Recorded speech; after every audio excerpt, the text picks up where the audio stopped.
and we're going to talk about foundations of the Scaled Agile Framework. Scaled Agile Framework version 3.0 came out a couple weeks ago, and this is the latest and greatest presentation which you can take into your large-scale organizations and help socialize SAFe within the enterprise. You can actually download this full presentation at the scaledagileFramework.com/foundations in its PowerPoint format. So with that, welcome Dean Leffingwell. Thanks, Jennifer. Thanks for having me. Hello, everybody. As Jennifer mentioned, this presentation is downloadable. You can use this internally. You can mix in some of your own content. The only thing that we ask is that you basically leave the content as is, because this is our standard briefing. So with that, I'll dive into foundations of the Scaled Agile Framework. Be agile, scale up, stay lean. 3 good things. Why? Well, the reality is it's quite difficult for us as we build larger and larger systems, more and more complex systems that we couldn't imagine, 3, 5, or 8 years ago. And we've had Moore's Law supporting our hardware growth. Moore's Law said that basically we would double the capacity of our computing power every year or so, and they've largely done that to the point where now much of our computing resource, compared to the software development cost, is largely free. But our development practices haven't kept pace because we have bigger and better imaginations and bigger and better machines. Agile shows the greatest promise for improvement was developed for small teams. And my goal over the last 6 or 8 years has been to take the benefits of agility to the larger enterprise. We think those folks need the opportunity to experience the power and the empowerment of Agile as well. So that's what we're going to do here, is we're going to describe how it is that we thought we'd do this. For those of you who've been at this for a year or a decade or a couple decades like me, or maybe 3 or 4 even, there was a time, maybe only 10 years back, when I think we all thought we'd be operating at a much higher level of abstraction than we actually are. And we do have better tools, make no mistake about it. We have better languages, better operating systems, more object orientation, which helps us design systems that are more flexible to change. But it doesn't look like this. It's not a matter of sitting down and dragging and dropping a GUI framework on your application and have it automatically generate the code. Instead, sometimes it feels more like this. And I remember the first time I pulled this slide up or something like it in an audience, somebody raised their hand and shouted out, and they said, well, at least they're co-located. So that's kind of a funny joke, but it's not that funny, really. These people can get up and go to the water cooler and chat a little bit about what they're doing. Our version is different than that. Our version is literally hundreds and hundreds and hundreds of developers working in various geographic regions, different cultures, sometimes different native languages, and many different platforms and just solution sets. So we have quite a disparity and quite a divergence, really, in terms of the approach that we can use to develop working software at scale. And last summer I spent some time just kind of going back to Edward Deming and reading about some of his works, and most of his focus was on statistical process control and the continuous improvement of systems, but he was a systems thinker. And he also recognized that the challenges that we have in terms of delivery, quality, productivity, worker satisfaction, employee engagement, these are really management challenges because only managers can really change the systems that our workers live in. And I've come to the conclusion, especially over the last few years with my excellent hindsight, that this is really a management training issue and a management challenge to help our managers understand the new ways of working. And as the quote says, it's not enough that management commit themselves to quality and productivity. They must know what it is they must do, and SAFe is a version of what they can do to accomplish some of those end results. Let's talk about Agile briefly. I'm reminded that we always have a choice, and whenever I sit down and talk to customers and people thinking about scaling or large PMOs that have pretty well-defined and rigorous waterfall methods, I lay out the choice, and the choice is really pretty simple, at least from this graphic. Thanks to Drew for the original version of this. The customer has a choice. We have a choice between imposing and working in a model that delivers largely indirect artifacts, design documents, requirement specifications, status reports, earned value charts, and all kinds of things that don't really measure the software that we're building. Instead, Agile gives us a different approach. With Agile, our choice is to create a small box of working software. And when I look customers in the eye and ask them a question, okay, in 1 month or 3 months from now, would you rather have some documents? Would you rather have the best guess we can come up with for requirement specification? Or would you rather have some working software? And I think the basic economics of Agile, I think Kent Beck pointed this out a decade or so ago, is that if you can code quickly, and software is soft after all, it may be more efficient simply to code and learn and then amend that code, refactor the code, or move the code where we need to be, rather than the time spent to try to get it right up front, because we never did get it right up front. Not that planning is bad and not that consideration is bad, but to think about you have one shot at this is a bit of folly. So we have multiple shots in Agile. We want to deliver boxes of working software as frequently as we can, every couple of weeks, a month or so, worst case. And when we do that, it's not simply a matter of the fact that the box was delivered early, the little box of working software. Rather, we have this unique economic opportunity where that little piece of deployed software goes to work for you, and it starts to deliver value. And it doesn't just deliver value in that time period. It delivers value in the time period after it and the time period after that. So the net effect is an accumulation of value. And if we look at that as the way value accumulates compared to waterfall, well, even if we delivered, largely perfectly at the end, which this slide kind of implies, there was no value in the meantime. All the value was indirect, and nothing was actually deployed. So when it comes to why Agile, I think it's really simple. Raw economics. Delivering more value early is a better strategy to produce the economic gain. And when you do that, you come up with another interesting paradigm, especially in our software world, which is that over time, all features are commoditized. So if you're in a competitive marketplace or you're providing solutions to your internal business, the capabilities that you're providing eventually become commonplace. And as they become commonplace, the opportunity for value, whether that be through differential pricing or value by differential capability that you're delivering to your business, that opportunity starts to fade over time, and the longer you wait, the less value a particular feature provides. So you have a unique combination of early value delivery at a time when that thing is very much appreciated, when those who need it can use that for market differentiation or differential pricing or entering new markets. So the Agile margins accumulate much more quickly. And again, when we look at the waterfall at the end, even in a nearly perfectly executed one, none of that goodness is there. Right? The period of time that you went without the software, without even increments of the software, was the period of time in which the capability that you wish to contribute has started to decay. So early is good, not just because it's early, but it's early and it's more valuable. And we all know you end up in a different place. I think for those of us who've been at this for a while and kind of monitored and watched software outcomes, the reality is that customers can't really envision exactly what they want. And indeed, the simple fact of deploying a system causes changes in behaviors in the business. So consequently, if you just close your eyes and take a shot at the requirements, you're going to end up in a place that's not the ideal place, even if you execute well. So consequently, the ability to tack not to what the customer thought they wanted, but to what they actually needed based upon real feedback is a material difference.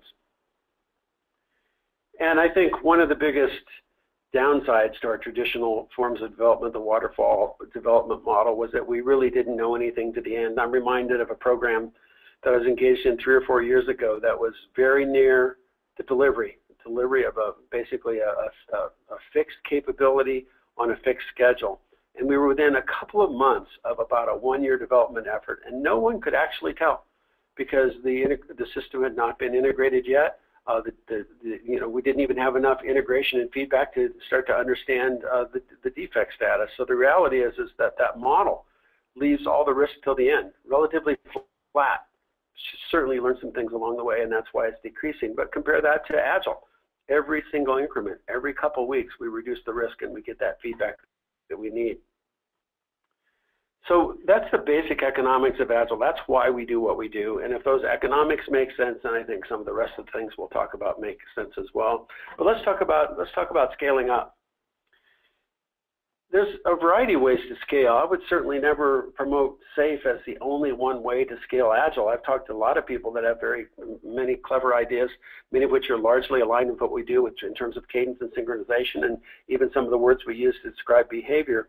You don't have to adopt SAFE. You can do what you will, and you have a blank slate. You can pick the basic raw methods. You can pick the books off your bookshelf or off of your Kindle, and learn and grow your own, and that's totally okay.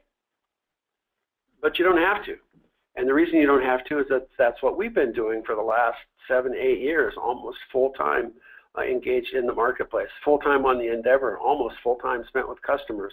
And we've developed this framework. It's publicly facing and free. We called it, publicly facing and freely revealed.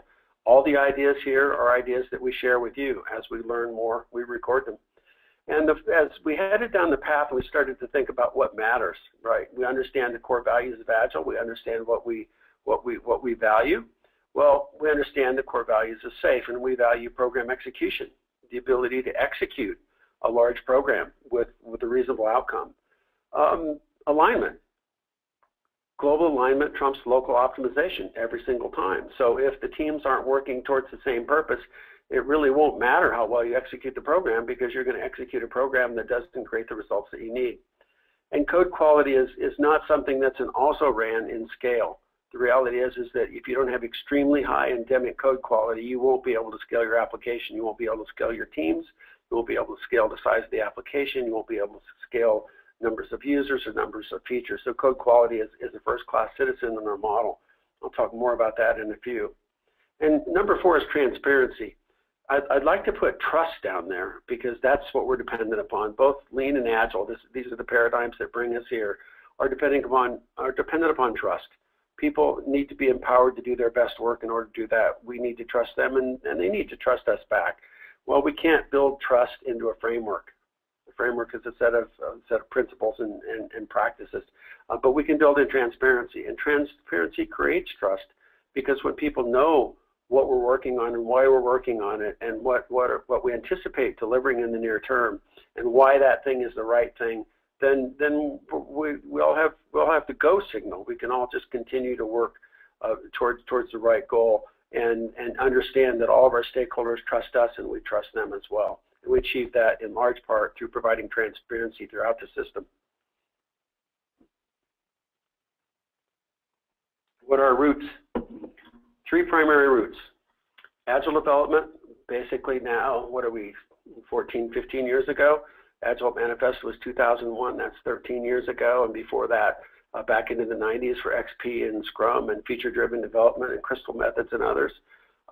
We're huge fans of product development flow, mostly as based upon Reinertsen's work in this space, and then lean thinking. Some of us have perhaps unique experience. Certainly I feel fortunate to have kind of grown up in lean, actually from a manufacturing perspective, and started to understand, what inventory really is. Inventory is basically an investment you've made that you're not sure you're ever going to be able to take advantage of. So the combination of Agile and product development flow and lean, they guide us. First release of the framework was approximately 2012. 2.0 and 2.5 were in 2013, and as Jennifer mentioned, in July of this year, we released version 3.0. There's an arrow to the right. The reason the arrow is there is we're not done. How can we not be done if you're not done?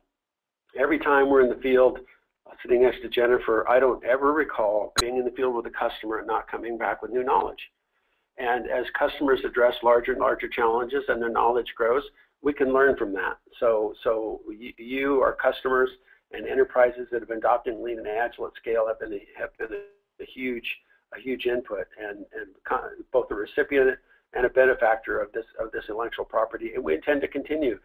Don't have a fixed roadmap, other than probably pretty likely that sometime in the next year there'll be a new release of some kind. But that's one of the nice things about being agile, is we can live and learn, and since we are software after all, we can bend to the needs of the marketplace. A little bit about me. I always hate this slide. Basically, this is my career. I've spent my entire career working with software teams, mostly as a CEO and as a senior vice president. So I have a bit of an affinity and you know, an understanding of the role of management and executive management, and yet I've hung around with developers all my life. I really like that. There's something about their characteristics and about their interest and their instinct that I find really appealing. And of course, they're solving some of the hardest problems. So this is what I do. Intend to continue for as long as I can.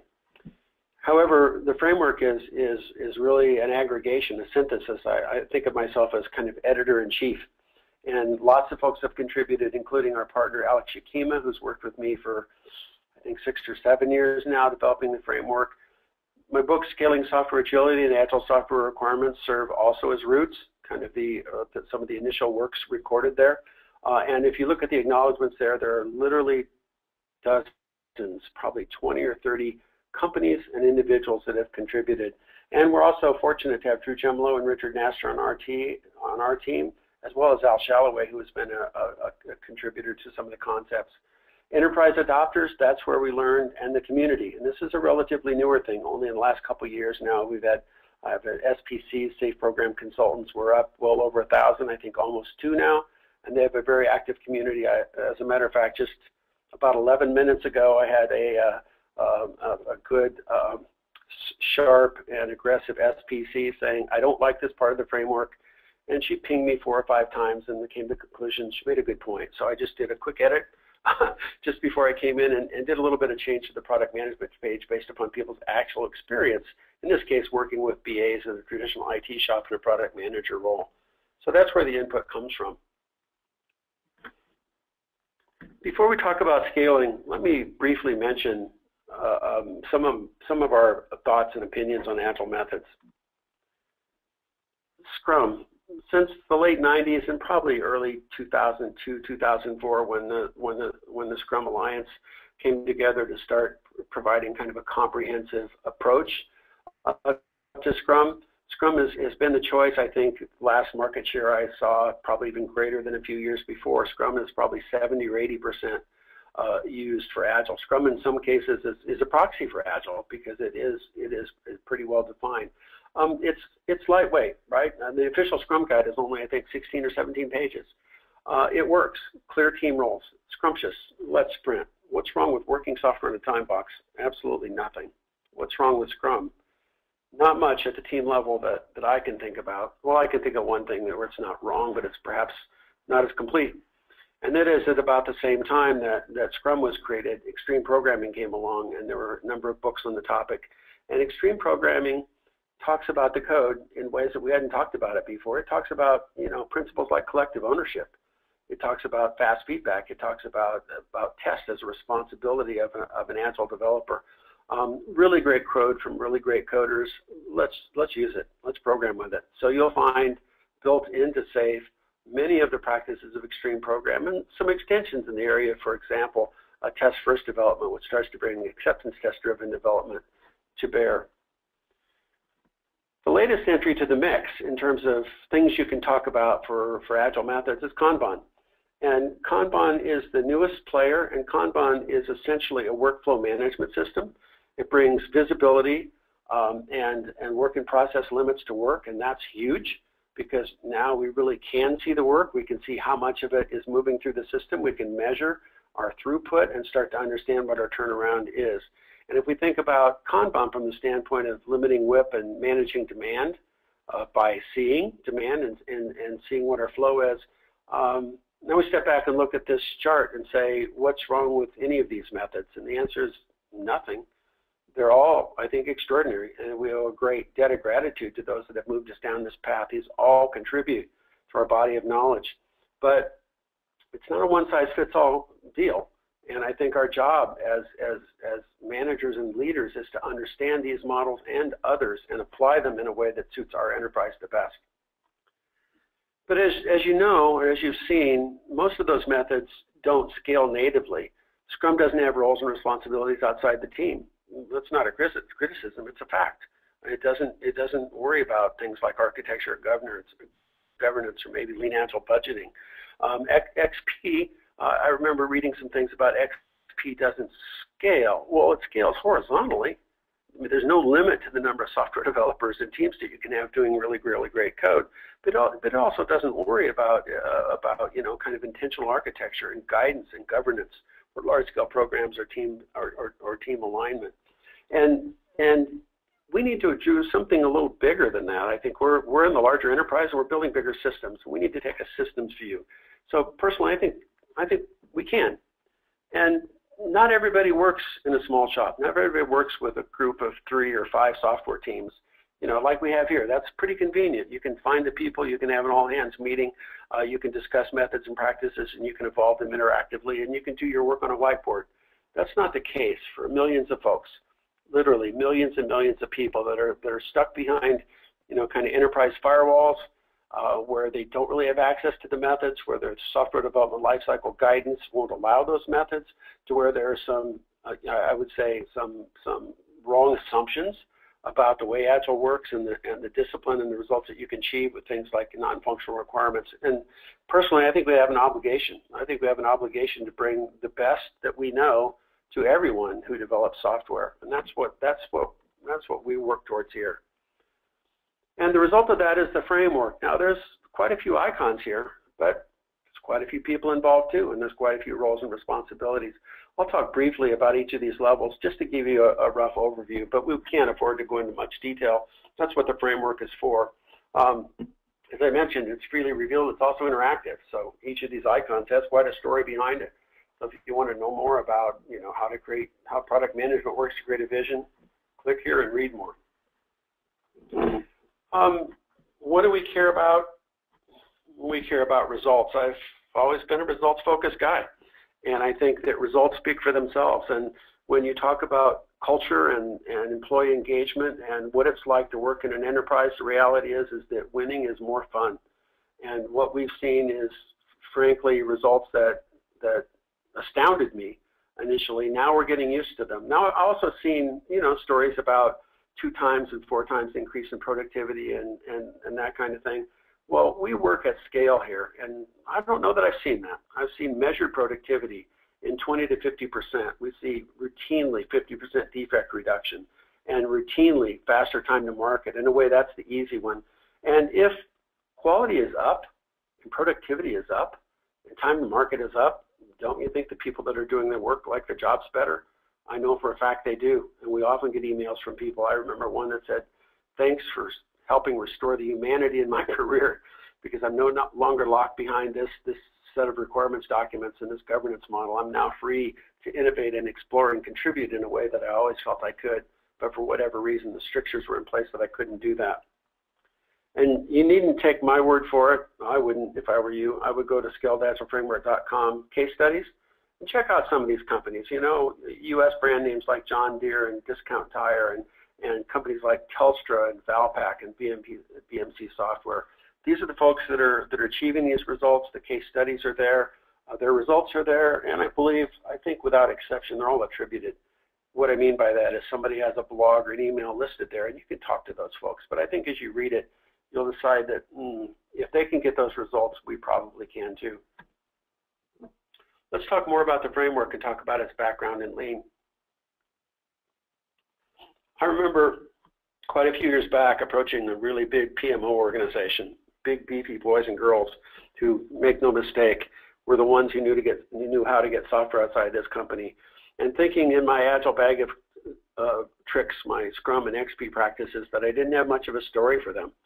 And went back to my Lean roots and said, Lean is a more comprehensive discussion, more comprehensive set of principles and practices that can guide improvement at any level. And the House of Lean, as is attributed originally to Toyota, and there are many variants of it, but the House of Lean is described here with 5 key components.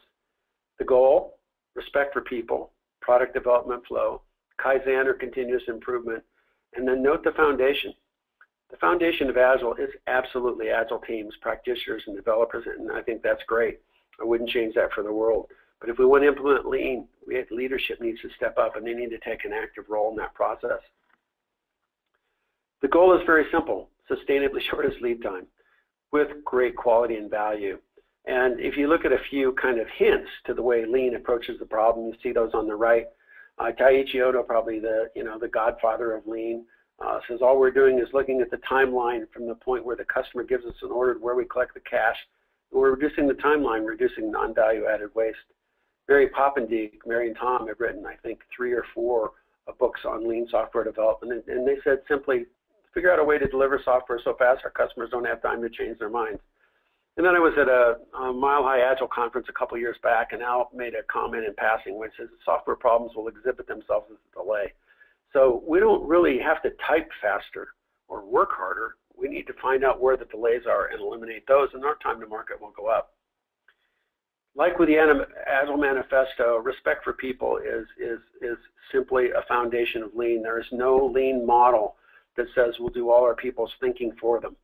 Even in basic, manufacturing work, the goal is always to figure out what the folks know that are building the product.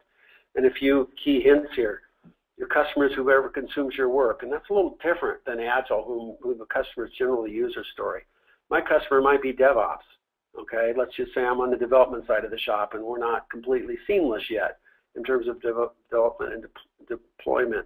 So when I think about DevOps, I think about don't trouble them, don't overload them, don't give them huge batches in short periods of time, don't make them wait for stuff you promise, don't impose wishful thinking, and don't force them to do wasteful work. So these are just simple examples of understanding what it means to be a lean thinker and respect people and respect for the people that are basically in your supply chain, the people that work and deliver product and services to you, and the people that you work for and you deliver products and services to. And those people you'll find are typically pretty close. They're right down the hall in large enterprise or maybe on the 3rd floor. But those are our customers, and they serve as a proxy between us and our end users, and our goal is to help them achieve their mission. Kaizen. There was a time back when I labeled this continuous improvement, and that's what it means, but continuous improvement doesn't quite have the punch. Kaizen is continuous improvement now. Kaizen is continuous improvement with a little kick in the pants that says we have a constant sense of danger. We're in a competitive environment, almost assuredly. Almost all of you are. Those that aren't, that perhaps you're in nonprofit situations, still have the ability to provide more and better value. So Kaizen is a mindset. It's championed by everyone. Certainly has to be part of the leadership mindset, and it has to be built into the model. And just like Scrum builds in its retro, we're going to build Kaizen right into our model. Principles of product development flow. I think it is really a great thing to be standing here now in 2014 and have some foundational principles that we didn't have 4 and 5 years ago. And I can't go through them here. I wish I could. I will tell you this, that when release 3.0, it was too big a batch size. We should have applied some WIP constraints because it was too big a batch for us to achieve. We learned a lot. We did. And we did get feedback. That's the good news, is that we have designed for that. So we got great feedback on 3.0 in process, but it was still a big job. Decentralized control. Why? So you can go faster. Right? What does it mean to be empowered? It means that an individual can make decisions. Why does that matter? A, it increases their satisfaction, increases their contribution, and allows decisions to be made much more quickly. Now, as we move forward and think about the constructs, nothing beats an Agile team. That's what brought me here. I don't remember exactly, 2000, 2001. I learned XP first, and then I learned Scrum. I had the opportunity to serve as a coach for a couple of smaller teams, smaller as in 20 and 30 people. I was their Agile coach, and when we installed these practices, we immediately saw results. We saw employee engagement go up, we saw defects go down, and I thought that is a really cool model. So what do those teams do? They deliver valuable software increments every 2 weeks, empowered, self-organizing, and self-managing. And we mean that, right? If we're trying to implement work at scale and Agile at scale, we can't be looking behind ourselves all the time and say, hey, I need to go sort out the issues for that team. They need to be able to manage themselves. We have to provide some amount of some guidance, right? Some vision, some architecture, a little bit of intentionality, and user experience, because we don't want our users to navigate from module to module or from feature to feature and have a whole different user experience just because we weren't thoughtful enough about our planning. Model based primarily on Scrum project management and what I like to call is XP-inspired technical practices. And then value delivery via user stories. What we mean by that is that user stories is the main currency for Agile development because they bring the user to bear on the problem set. And in case you didn't already know this, here's a reminder: you can't scale crappy code. Poor code added to poor code added to poor code is basically a nightmare. You have an impossible mission on that point. You are on a fool's errand if we think we can take relatively, poor code quality and poor coding practices, poor everything, poor standards, naming conventions, check-in, check-out procedures, continuous integration environment, poor test capability, lack of test capability, lack of responsibility for tests. None of that scales. So we focus on what we call the big three of 6 key elements here: Agile architecture, continuous integration, what we describe as test first. And we also describe refactoring and pair work and collective ownership, because those are also things that allow the teams with additional scalability, higher velocity, and a higher ability to innovate. So we don't start by saying, let's have a meeting about X. Let's have a meeting about X and make sure that we understand what our current code quality is and what we're going to do to improve on that. And again, another little vignette as I woke up from my Saturday morning jet lag reading Deming. A system must be managed, it will not manage itself. Left to themselves, components become selfish, competitive, independent profit centers, and thus destroy the system. The secret is cooperation between components toward the aim of the organization. That's a pretty brilliant thought. And I like to remind myself that there are 2 systems at work here. The first system is a subject system. The thing we're building, the CRM system, or the trading system, or the geophysical data collection satellite. That's built of components, and if that's not managed, the components will become selfish. I need to do a fast sort. Great, I'll suck everything into memory and chew up all the resources to do that, and everybody else is left, waiting for service. And then there's also the organization. If we're siloed, or even if we're in agile teams and we say, hey, everyone, optimize, they will. But we have to understand that what we're optimizing is throughput through the system, not the individual teams or departments. So we've got a responsibility to manage this complexity that we're producing. Most of that we achieve or describe, if you will, at the program level.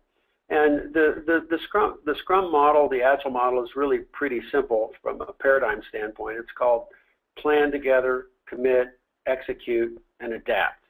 We do exactly the same thing at the program level, and that's why we know that we're off to a good Agile place, because we take the basic pattern of plan, do, check, and adapt, and build that right into the model. Working system increments every 2 weeks. So it's not enough that the team has good working software. It has to work at the system level, and we try to do that through a pull event called the system demo. Hey everybody, demo's coming up. Let's grab your code. Let's pull it in. Let's make sure that it's integrated, and let's work together to make sure that we have a system. A single backlog. I think a backlog is a brilliant little invention. I don't know if it started in Scrum or if there's a root before that, but I'd rather have a backlog of things to think about than a requirements document of things that are overly thought through and are probably missing a couple of key elements of things that I'd really like to do. Common sprint links and common estimating, common alignment, face-to-face release planning. So the Agile Manifesto states very clearly, best form of communication is face-to-face. We build on that. Because we're bigger, it means that we have even more communication challenges. So how did we possibly think we could fall back on less efficient means like documents? So face-to-face release planning is a hallmark of Agile teams.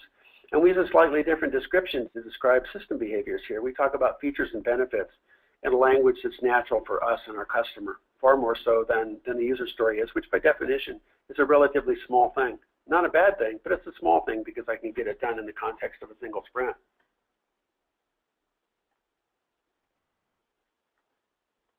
And unless there's any confusion about the model here, we believe in the principles of cadence and synchronization. I think that the more we come to understand large-scale development, we realize that synchronous integration points are the things that really drive the conversion of uncertainty to knowledge. When we integrate, we know. So we want synchronous integration points, but we can't let that necessarily dictate our release cycle, because our customer may or may not want a synchronous delivery point. So we need to separate those two concerns, and we develop on cadence with these things called PI. and we deliver our releases based upon demand whenever our market demands. So it doesn't matter if that's a major release or an upgrade or whatever. Let's decouple those two things, and let's make routine that which can be routine, planning and execution, and then we'll have our energy to focus on the releases as we need to. But as we scale up, we have to stay lean. We have to not kill the goose that laid the golden egg. So Scaled Agile Framework is not orthogonal to Agile. It's not independent of Agile. It doesn't reduce Agile. It is fully based upon Agile. And lean thinking is a set of principles that allow us to make sure that we keep those queues and backlogs short, and we keep our responsiveness to market needs. And there we understand, again, with this kind of same little Deming paradigm, that the system is a network of interdependent components. All our programs will operate together, generally. And that system must have an aim. So what is the aim? We express that aim through the portfolio. And the biggest change, I think, in version 3 from version 2.5 is we found a more expressive and I think more comprehensive way to express the flow of value through the portfolio. And you can see that as strategic themes which connect the portfolio vision to the enterprise business strategy. And you see value streams, which are first-class citizens in the model. You'll see, if you click on budgets, a lean agile approach to budgeting. It's not going to be everybody's favorite approach, because it basically it doesn't appreciate project cost accounting or project in general. It leans towards larger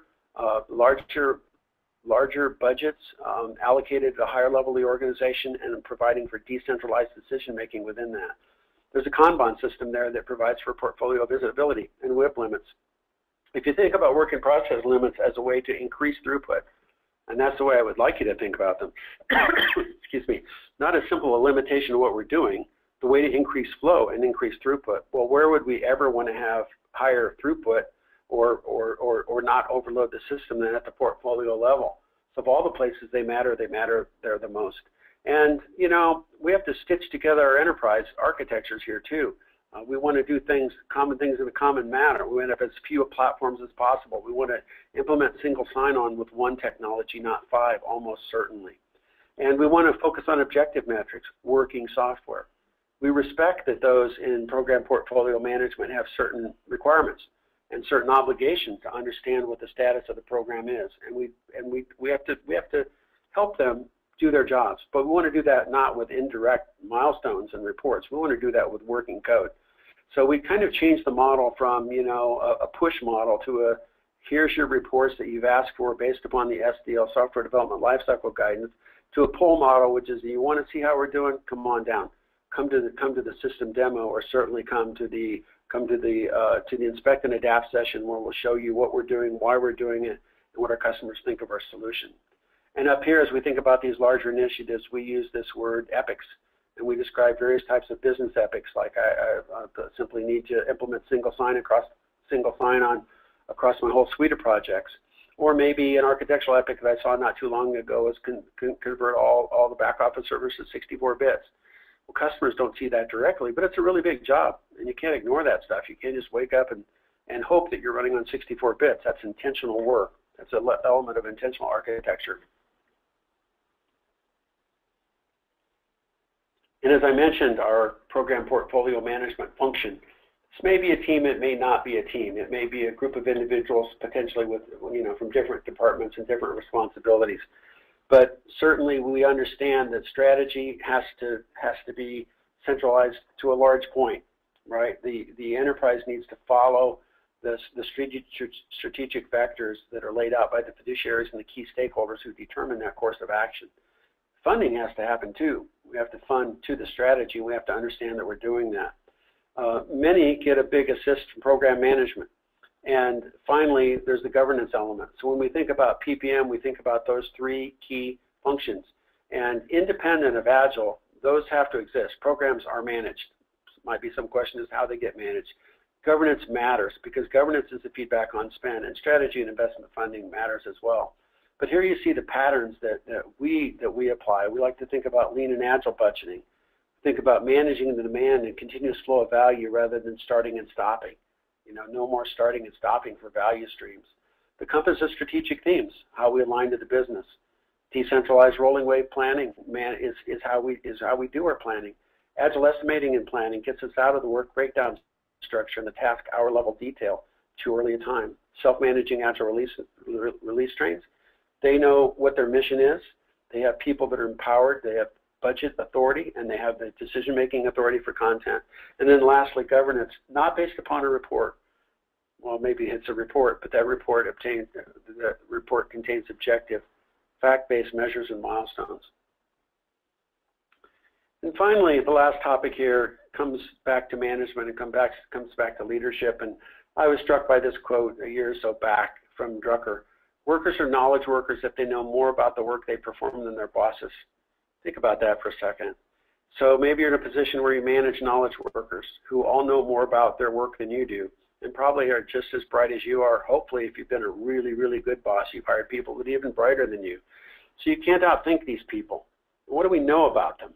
We know that they're best placed to make decisions about how to perform their work. Who knows more than they do? We respect them because of their capability and because that's a requirement for their satisfaction. They have to have a degree of autonomy, right? They have to be led, not managed. Nobody likes being told what to do. Even my daughter's dog doesn't like being told what to do. But it's okay to provide a mission and a sense of direction. But how that work gets performed, that lies with the knowledge workers. And innovation isn't by accident. Innovation is a continuing part of the work, the task, and the responsibility of knowledge workers. So those are our folks. So how do we rethink, those of us on this webinar who are managers, how do we rethink our roles and responsibilities? Well, this is a deep topic, right? We can't do that in 45 minutes or anything like it. And we've worked hard over the last few years to try to synthesize a few things. Number one, we know that we have that responsibility. The responsibility for success of the initiative lies in the hands of the existing executives and managers of the organization. Nobody else can do it. Your Agile Working Group can't do it. Your consultants can't do it. I can't do it. The only people that can do it are the people that have the responsibility for the systems that the workers work in.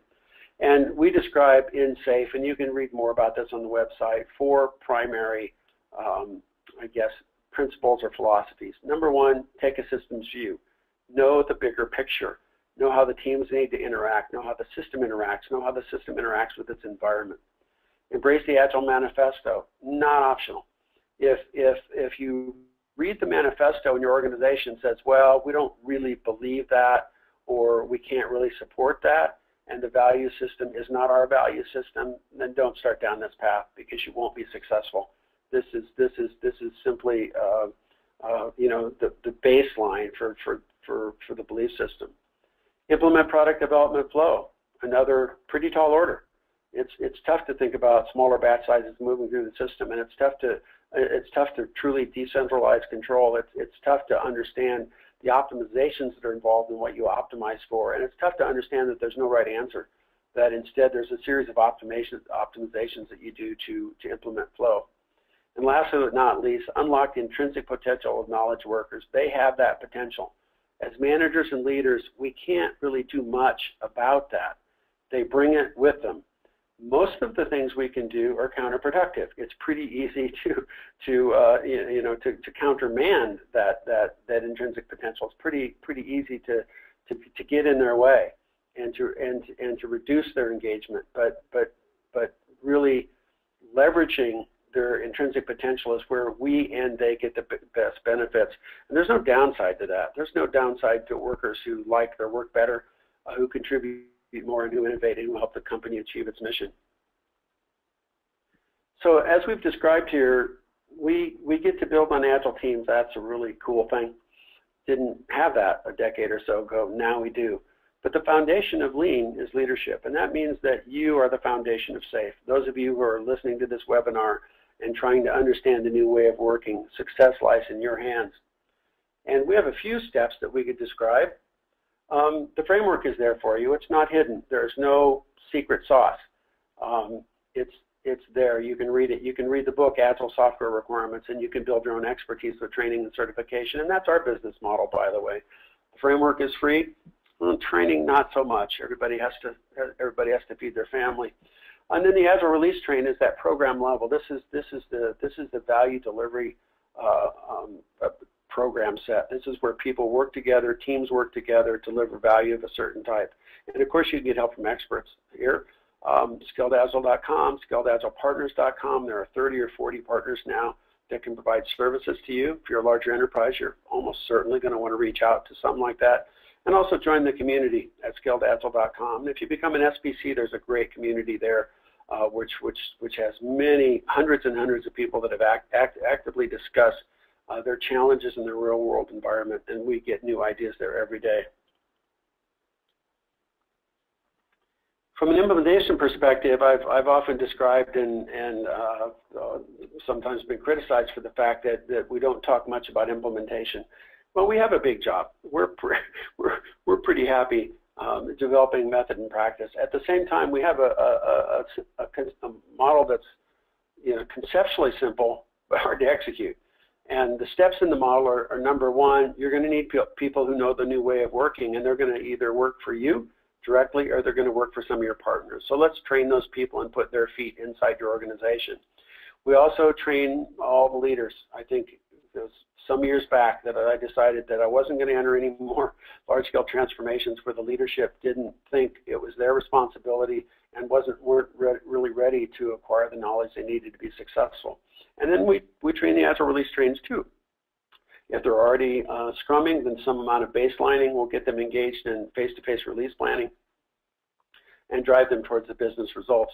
Down at the bottom, you can see what our role is methodology, is method and courseware, training and certify. You can see our partners role, consulting, coaching, training, tooling, a variety of tooling partners. And then we have a product called Enterprise Safe for those larger enterprises that need to customize or modify or perhaps add some specificity to certain key issues. Might be, you know, security or various standards. Then you might want to document that more thoroughly. That's available to you in Enterprise Safe.